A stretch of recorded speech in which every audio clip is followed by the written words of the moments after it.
Finally, after months of release schedule changes and delays, Cyrano is out in theaters for the public to see, but not everywhere. I usually go to any Regal Cinema theater because that's the closest and more common theater chain around. They weren't showing it.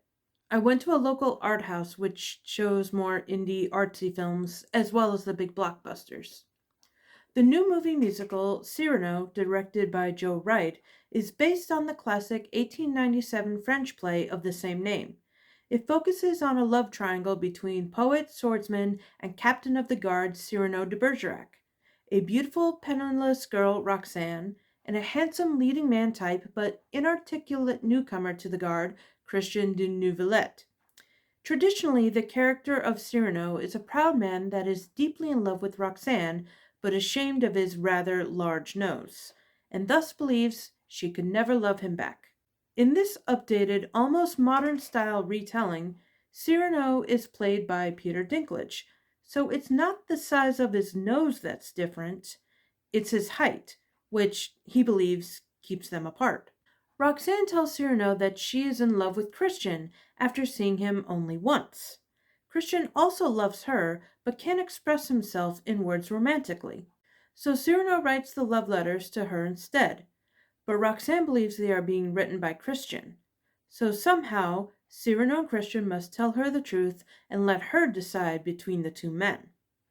Also, there's a much older Duke, Count de Guiche, that is also wanting Roxanne, which is making things much more complicated. This version of the story is being told through song. It's a movie musical that I thought was a completely original idea since MGM is known for producing big musicals on film. However, this was originally produced off Broadway in 2019 with Dinklage again as Cyrano, Haley Bennett as Roxanne, and with the same composers, Aaron and Bryce Dessner, and lyricist Matt Berringer and Karen Besser. Peter Dinklage is a fantastic actor. He really gives his all in the film, except his singing voice isn't all that great. It's decent. It's on the same passable level as Pierce Brosnan in Mamma Mia, but it isn't on the same Broadway level as Haley Bennett and Calvin Harrison Jr., who plays Christian, and has a few good laugh moments in his awkwardness. Ben Mendelsohn plays the Duke and also gets a villain song. His voice isn't all that great either. The switch in the story to make it about a little person instead of a large nose is a wonderful idea and really updates it. But I believe this was a pet project between Dinklage and the creative team. His wife, Erica Schmidt, did write the adaptation for a stage show and as well as the film. If this show was staged again on Broadway, I think any good little person actor with a better voice could do it too. There isn't much depth to the character. He is proud of his skill as a swordsman to overcome all the prejudice against him, and he loves Roxanne to the point of obsessiveness. That's it. The only big recognizable Hollywood name was Dinklage. I only recognized Ben's name during the credits, as he played villains in other movies such as Ready Player One and Star Wars Rogue One. For a relatively unknown, Haley Bennett does fantastically as Roxanne. She was my favorite character. Wanting someone to love her and not just for her beauty. Her I Want song was powerful, and her opening song explained her character's backstories and her goals, and showed us the world setting very well. The songs themselves were fine, nothing spectacular. I'll still get the soundtrack. The lyrics were wordy, though the play is about the art of language. Cyrano's introduction song is all done in rhyming couplets, like the original play. It almost sounds like Dinklage is rapping. There are no lyrical hooks, nothing gets stuck in your head, except for one song near the end that brought me to tears. It was the best song in the whole movie.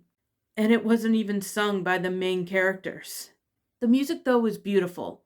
It's melodic and sweeping. Just try to block out the lyrics.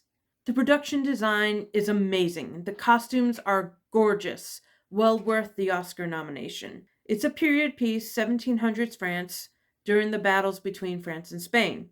Oh, it's weird hearing Peter Dinklage speak in his normal American accent. The cinematography is great. Wonderful overhead shots as well as multiple purposeful ones showing the height difference between the characters. The choreography is a bit awkward in the setting. People randomly start dancing with graceful, sweeping moves, and then it just stops. I could easily tell where the break was between Act 1 and Act 2, but then the end feels rushed. Overall, I think it's a good artsy film. It has the emotional intensity of Moulin Rouge, but not as flashy. The music and visuals are beautiful. I give it an A minus. If you're an indie film fan or a musical fan and a must see all films person, I think this is worthy of a cinema theater viewing. Otherwise, you can wait to see it at home with your partner for a romantic evening. That's all for my review. Thanks for watching. Please make sure to like and subscribe, and I'll see you next time. Bye.